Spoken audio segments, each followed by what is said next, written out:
வணக்கம் and welcome to the show interesting info. இன்னைக்கு European day of the ரைட்டியூஸ் அப்படின்னு சொல்லிட்டு ஒரு டே வந்து அனுசரிக்கிறான்ப்பா. இந்த நாள் எதுக்காக உருவாக்கியிருக்காங்கன்னா, ஐக்கிய நாடுகள்லாம் உட்காந்து பேசிட்டு இருக்கும்போது எங்கள் ஊரில் ஒரு முக்கியமான தலைவர் இருக்காருப்பா அப்படின்னு சொல்லிட்டு எடுத்துக்காட்டி பேசிட்டு இருந்தாங்க. அப்புறம் பார்த்தீங்கன்னா ஒவ்வொரு நாட்டிலையும் பார்த்தீங்கன்னா இந்த மாதிரி ஏகப்பட்ட தலைவர்கள் இருக்காங்க. இவங்களாம் என்ன பண்ணியிருக்காங்க அப்படின்னா, அநியாயம் அக்கிரமத்தை பார்த்து அதுக்காக பொங்கி எழுந்து மக்கள் கூட்டங்களை ஒன்றா சேர்த்து போராட்டங்கள் அப்படின்றத பண்ணி அவங்களுக்கான உரிமைகள்லாம் வாங்கி கொடுத்துருக்காங்க. இந்த மாதிரி எல்லா நாட்டிலையும் பார்த்தீங்கன்னா சிறப்பான பர்சன்ஸ்லாம் இருக்கிறாங்க அப்படின்றது அவங்க தெரிஞ்சுக்கிட்டாங்க. அது மூலமாக பார்த்தீங்கன்னா 49 நாடுகளில் கிட்டத்தட்ட 25,000 பேர் இருக்காங்க அப்படின்னு அவங்களுக்காக ஒரு டே நம்ம செலிப்ரேட் பண்ணி ஆகணுமே அப்படின்னு பேசியிருந்தப்போ தான் நம்ம ஊரில் இந்த மதம் சார்ந்த பிரச்சனை ஏகப்பட்டு நடந்திருக்கு. அதுலேயும் பார்த்தீங்கன்னா இந்த யூதர்கள் பெரிய லெவலில் தாக்கப்பட்டிருக்காங்க, அழிக்கப்பட்டிருக்காங்க. ஒரு கூண்டோடு சேர்ந்து லட்சக்கணக்கான மக்கள் இந்த நாஜி படைகளால் நாசமாக இருக்கிறாங்க. அப்படி இறந்தவங்க எல்லாருமே பார்த்தீங்கன்னா சிறந்த தலைவர்கள் தான். ஏன்னா அந்த அடக்குமுறையெல்லாம் எதிர்த்து தான் பார்த்தீங்கன்னா அவங்க போராடி இருக்காங்க. அந்த போராட்டத்தில் அவங்க உயிரையும் விட்டுருக்காங்க. அப்படிப்பட்ட ஒரு சிறந்த தலைவர்களாக இருக்காங்களா. இப்படி இந்த உலகம் முழுக்க இருக்கக்கூடிய முக்கியமான அந்த தலைவர்கள்லாம் பாராட்டுறதுக்காக உருவாக்கப்பட்ட ஒரு தினமாக தான் பார்த்தீங்கன்னா யூரோப்பியன் டே ஆஃப் த ரைட்டியூஸ் அப்படின்னு சொல்லிட்டு ஒரு டே. இந்த நாளில் பார்த்தீங்கன்னா அவங்களுடைய இறப்புக்காக அனுசரிப்புகள் அப்படின்றது நடக்குது மார்ச் 6. நெக்ஸ்ட் வேர்ல்டு லெப்டிமா டே அப்படின்னு சொல்லிட்டு ஒரு டேங்க. இது வந்து யானைக்கால் வியாதி இருக்குது தெரியுங்களா. ஸோ அதனுடைய ஒரு அனுசரிப்பு தான். இப்போ பார்த்தீங்கன்னா நிறைய அந்த எக்ஸ்ரே அப்புறம் அதை மாற்றுறதுக்கான சிகிச்சை முறைகள் அப்படின்றது பார்த்தீங்கன்னா ஏகப்பட்டது கண்டுபிடிச்சிட்டாங்க. இப்போ பேசிக்கான ஒரு நிலையில் இருக்கும்போதே போனாங்க அப்படின்னா ஓரளவு நம்மளால் முழுமையாக குணப்படுத்த முடியும் அப்படின்ற நம்பிக்கையை மக்கள் மனசில் ஏற்படுத்துன்றதுக்காக உருவாக்கப்படுதான். இது வந்து பார்த்தீங்கன்னா ஒரு பரம்பரை வியாதியாகவே இருந்துட்டு இருக்கு. பல பேருக்கு இந்த யானைகவதிகள் வந்து எதனால் ஏற்படுது அப்படின்னு பார்த்தீங்கன்னா அதுக்கு வந்து அவங்க பரம்பரை தொற்றாக தான் இருக்குது. ஸோ இப்படி இந்த குரோமோசோமில் ஏற்படக்கூடிய இந்த மாற்றத்தினால அந்த நிணநீர் அப்படின்றது அதிகமாக சுரக்கும். அதனால் ஒரு பர்சன் வந்து ஒரு யானைக்காலால் பாதிக்கப்பட்டவங்கன்றது ஒரு லைஃப்பில் ஒரு மிகப்பெரிய ஒரு தாக்கன்றது அவங்களுக்குள்ள ஏற்படுத்தும். அப்படிப்பட்ட அந்த பிரச்சனைகளாக இருக்கக்கூடிய பர்சன்ஸை வந்து நம்ம கொஞ்சம் கவனிக்க வேண்டியிருக்கு. அவங்களுக்குன்னு ஒரு வாழ்க்கை இருக்கு இல்லையா, அதை நம்ம வந்து அவங்களுக்கு கொடுக்கணும். அப்படின்னா அவங்களுக்கான அந்த வியாதி வந்துச்சுன்னா உடனே கூட்டு போய் சரி பண்ணுறதுக்கான வேலையெல்லாம் பார்ப்போம் அப்படின்னு சொல்லிட்டு மக்களுக்கு ஒரு விழிப்புணர்வு ஏற்படுத்துன்றதுக்காக உருவாக்கப்பட்ட தினம் தான் பார்த்தீங்கன்னா 2016 உருவாக்கப்பட்ட தினமாக இந்த லெப்டிமா அப்படின்னு சொல்லிட்டு இந்த வியாதியை பற்றி ஆராய்ச்சி பண்ணுறாங்களே அந்த சங்கங்கள்லாம் ஒன்றா சேர்ந்து உருவாகின தினமாக வேர்ல்டு லெப்டிமா டே அப்படின்னு சொல்லிட்டு ஒரு டே வந்து அனுசரிக்கிறாங்க March 6. Next national day of tolerance and coexistence day அப்படின்னு சொல்லிட்டு ஒரு டேங்க. இது வந்து பார்த்தீங்கன்னா போப் ஒரு நாள் வந்து என்ன பண்ணிக்கிறாரு, அவங்க ஊருக்கு பயணம் பண்ணி போயிடுறாரு. அப்படி போன அந்த நாளை தான் பார்த்தீங்கன்னா இவங்க இப்படி செலிப்ரேட் பண்ணுறாங்க. இந்த ஈராக்கை பொறுத்த வரைக்கும் பார்த்தீங்கன்னா கிட்டத்தட்ட 3 மதங்கள் தான் மேஜராக இருக்கும். அதுலேயும் இந்த யூதம், கிறிஸ்துவம், இஸ்லாம் அப்படின்றது தான். அதுலேயும் இஸ்லாம் தான் பார்த்தீங்கன்னா 95% அவங்க நாட்டில் இருக்குது. அதனால் என்ன பார்த்தீங்கன்னா இந்த போப் வந்து அங்கே போயிட்டு சிறப்புரைகள்லாம் ஆற்றலாம்னு சொல்லிட்டு நிறைய டைம் ட்ரை பண்ணியிருக்காரு. ஒரு குறிப்பிட்ட ஒரு நாள் பார்த்தீங்கன்னா 2000 போப் ஜான் பால் 2வது ஜான் பால் என்ன பண்ணிக்கிறாரு, போலான்னு சொல்லிட்டு அந்த இடத்துல பிளான் போட்டிருந்தப்போ சதாம் ஹுசேன் வந்து வந்தினா அவ்வளோதான் அப்படின்னு சொல்லின்ற மாதிரி அவங்களுக்கு மிரட்டல்கள் அது மாதிரிலாம் வந்துச்சு. அதே மாதிரி அவங்களுக்கு பாதுகாப்பு தன்மைன்றது இல்லாததுனால அவர் போகாமல் இருந்துட்டார். ஒரு கட்டத்துக்கு அப்புறம் பார்த்தீங்கன்னா இப்போ போப் வந்து 2021 பயணம் பண்ணி போய் அங்கே இருக்கக்கூடியவங்கள்ட்டலாம் சிறப்புரை ஆற்றினார். அப்படி பேசும்போது என்ன விஷயத்த சொன்னார் அப்படின்னா, மதம் சார்ந்து இந்த தீவிரவாதம்ன்றது நடக்குதுல்ல, ஒரு மதத்தை அழிக்கணும் அப்படின்றதுக்காக இன்னொரு மதம் சார்ந்தவர்களோ ஒரு இனம் சார்ந்தவங்களோ சாதி சார்ந்தவங்களோ ஒன்றா சேர்ந்து அவங்கள போட்டு அடிக்கிறது, அவங்கள கொலை பண்ணுறது, அவங்க வாழ்க்கையை நாசம் பண்ணுறது அப்படின்ற விஷயங்கள்லாம் நடக்கக்கூடாது. நமக்குள்ளே ஒரு சகிப்புத்தன்மை இருக்கணும், எல்லாருமே ஒத்துமையாக இருக்கணும் அப்படின்னு சொல்லிட்டு சிறப்புரை ஆற்றினாருப்பா.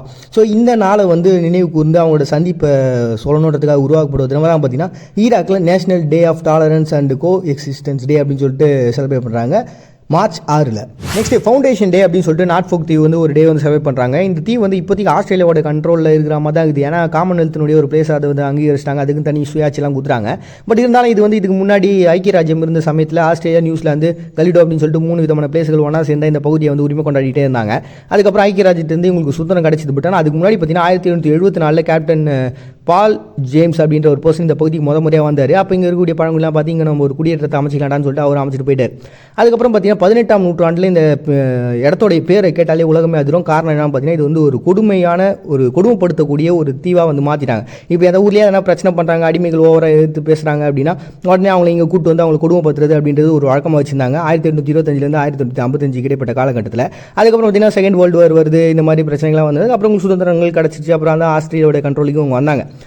பட் இருந்தாலும் அந்த ஃபஸ்ட் டைமாக அவர் உள்ளே வந்தார் இல்லையா, அந்த நாள் வந்து இவங்க இந்த நாட்டினுடைய ஃபவுண்டேஷன் டேவாக செலிப்ரேட் பண்ணலாம்னு சொல்லிட்டு செலிப்ரேட் பண்ணுறாங்க. இது அந்த நாட்டில் இருக்கவங்க செலிப்ரேட் பண்ணுறாங்களா இல்லை மறுபடியும் பிரிட்டிஷ்காரங்க அந்த இடத்த பிடிக்கலான்ற ஒரு எண்ணத்தில் இந்த டே வந்து உருவாக்கி வச்சுருக்காங்களான்னு தெரிலப்பா. ஸோ இப்படி அந்த நாக்ஃபோக் தீவு வந்து முதல்ல கண்டுபிடிக்கப்பட்ட அந்த நினைவு வந்து போட்டணுன்றதுக்காக உருவாக்கப்படுதுன்னா தான் பார்த்தீங்கன்னா ஃபவுண்டேஷன் டே அப்படின்னு சொல்லிட்டு நாக்ஃபோக் தீவு வந்து செலிப்ரேட் பண்ணுறாங்க மார்ச் 6. நெக்ஸ்ட் இண்டிபெண்டன்ஸ் டே வந்து இன்றைக்கி கானா செலிப்ரேட் பண்ணுறாங்கப்பா. இந்த நாடு வந்து 1957 ஐக்கிய ராஜ்யத்திலேருந்து பிரிஞ்சு அதுக்குன்னு ஒரு தனி சுதந்திரம் கிடச்சிது. இந்த நாட்டை பொறுத்த வரைக்கும் பார்த்தீங்கன்னா பயங்கர சுவாரஸ்யமான வரலாறு இதுக்கு பின்னாடி இருக்குங்க. ஏன்னா இது ஒரு சின்ன தீவு தான், பட் ஆனால் உள்ளே இருக்கக்கூடிய வளங்கள்லாம் ஏகபோகம், எரிவாயு, பெட்ரோலியம், தங்கம்னு சொல்லிட்டு ஏகப்பட்ட விஷயங்கள் உங்கள் நாட்டில் இருக்குது. அதனால தான் பார்த்தீங்கன்னா என்ன பண்ணியிருக்காங்க, 19ஆம் நூற்றாண்டில் பிரிட்டிஷ்காரங்க இந்த இடத்த நமக்கு எப்படியாவது சொந்தமாகிக்கலாம்னு சொல்லிட்டு போர்லாம் புரியுறாங்க. அப்போ இந்த பகுதியில் வந்து பார்த்தீங்கன்னா அசாந்தி அப்படின்னு சொல்லிட்டு ஒரு இனக்குழு மக்கள் வாழ்ந்துட்டு இருக்காங்க. அவங்களுடைய கண்ட்ரோலில் தான் அந்த நாடு இருந்துச்சு. ஸோ அந்த அரசாட்சி எதிர்த்து போர் பண்ணுறாங்க. கிட்டத்தட்ட 1-2 இல்லை, கிட்டத்தட்ட 5 டைம் வந்து இவங்க போர் தொடுக்குறாங்க. அந்த 5 டைம் போர் தொடுத்ததுக்கு அப்புறம் தான் பார்த்தீங்கன்னா பிரிட்டிஷனுடைய கண்ட்ரோலில் இந்த பகுதி வந்தது. இதுக்கு ஒரு மிகப்பெரிய பேஜரான காரணம் பார்த்தீங்கன்னா இது சுற்றி இருக்கக்கூடிய அந்த கரை உலகத்தில் கூடிய பழங்குடியினர் மக்கள் என்ன பண்ணியிருக்காங்க, ஆங்கிலேயர்களுக்கு வந்து சப்போர்ட் பண்ணியிருக்காங்க. ஸோ அதனால தான் இவங்க ஜெயிச்சாங்க அப்படின்ற மாதிரி கதைகள்லாம் இருக்குது. சரி, அது ஒரு பக்கம் இருக்கட்டும். ஸோ இந்த இடத்த ஏன் இவ்வளவு கஷ்டப்பட்டு மெனக்கெட்டு 19ஆம் நூற்றாண்டில் இந்த பிரிட்டிஷ்காரங்க பிடிக்கணும் அப்படின்னு பார்த்தீங்கன்னா இந்த இடத்துல இருக்கக்கூடிய இந்த வளங்கள் தான். ஸோ அதுவும் முக்கியமாக தங்கன்றது இங்கே பயங்கரமாக கிடைக்குது அப்படின்னு சொல்லிட்டு எல்லாத்தையும் சுரண்டி எடுத்துன்னு போயிடலான்னு சொல்லிட்டு இவங்க வந்துருக்காங்க. வந்ததுக்கப்புறம் எங்கள் ஸ்கூலு, அதுக்கப்புறம் ஹாஸ்பிட்டல் அப்படின்னு சொல்லிட்டு ஏகப்பட்ட வசதிகளை இவங்க செஞ்சு கொடுக்குறாங்க. இதை பார்த்தோன்னே ஆஹா நமக்காக தான்டா இந்த வசதிலாம் அப்படின்னு நினச்சா, பிரிட்டிஷ்காரங்க இங்கே இருக்கக்கூடிய வளத்தை தான் கொள்ளடிக்கிறதுக்காக இந்த டெவலப்மெண்ட்லாம் பண்ணுறாங்க அப்படின்ட்டு. ஏன்னா இங்கே இருக்கக்கூடிய வெறும் தங்கம் மட்டும் கிடையாது, இங்கே வந்து கோகோ, தானியம், மிளகு, மரம், தந்தம், வைரம் அப்படின்னு சொல்லிட்டு உலோக கலவைகள் அப்படின்னு சொல்லி ஏகப்பட்ட விஷயங்கள் இந்த நாட்டில் இருக்குது. சரி, இது ஒரு நாள் 2 நாள் நம்ம சொந்தி எடுக்க முடியாது, பல நாட்கள் இங்கே இருந்து தானே ஆகணும். அப்போ அதுக்கான ஸ்பெசிலிட்டிலாம் நம்ம செஞ்சாகணுமே அப்படின்னு சொல்லிட்டு அதுக்கு என்னென்னலாம் பண்ணலாம்னு சொல்லிட்டு அந்த டெவலப்மெண்ட்டை தான் இவங்க பண்ணி வச்சுக்கிறாங்கப்பா. ஸோ இப்படி பார்த்தீங்கன்னா ஏகப்பட்ட விஷயங்கள் நடக்குது. செகண்ட் வேர்ல்டு வார் நடக்குது. அதுக்கப்புறம் தான் பார்த்தீங்கன்னா இந்த பகுதி வந்து சுதந்திரம் கேட்டு அங்கே இருக்கக்கூடிய மக்கள்லாம் போராட்டம் பண்ணுறாங்க. ஒரு கட்டத்துக்கு அப்புறம் வாக்கெடுப்பு நடக்குது. குவாமே நகிருமா அப்படின்ற ஒரு பர்சன் ஃபர்ஸ்ட் டைமாக மக்களினுடைய ஆட்சியினுடைய தலைவராக அவர் வந்து பதவி ஏற்கிறாருப்பா. அப்படி ஏற்ற அந்த நாள் தான் பார்த்தீங்கன்னா அந்த நாடாளுமன்றம்லாம் உருவாச்சு இல்லையா. ஸோ அது உருவாகுன அந்த சமயத்தை சூஸ் பண்ணி இண்டிபெண்டன்ஸ் டே அப்படின்னு சொல்லிட்டு கானா வந்து ஐக்கிய ராஜ்யத்துலேருந்து பிரிஞ்சதை வந்து செலிப்ரேட் பண்ணுறாங்க 1957 மார்ச் 6. நெக்ஸ்ட் நேஷனல் ட்ரெஸ் டே அப்படின்னு சொல்லிட்டு அமெரிக்கா ஒரு டே வந்து செலிப்ரேட் பண்ணுறாங்க. இது வந்து பார்த்தீங்கன்னா அவங்களுடைய நாட்டை பொறுத்த வரைக்கும் 19ஆம் நூற்றாண்டுலேருந்து பெண்கள்லாம் அந்த கவுன்லாம் போட்டுன்னு இருந்தாங்களாம்.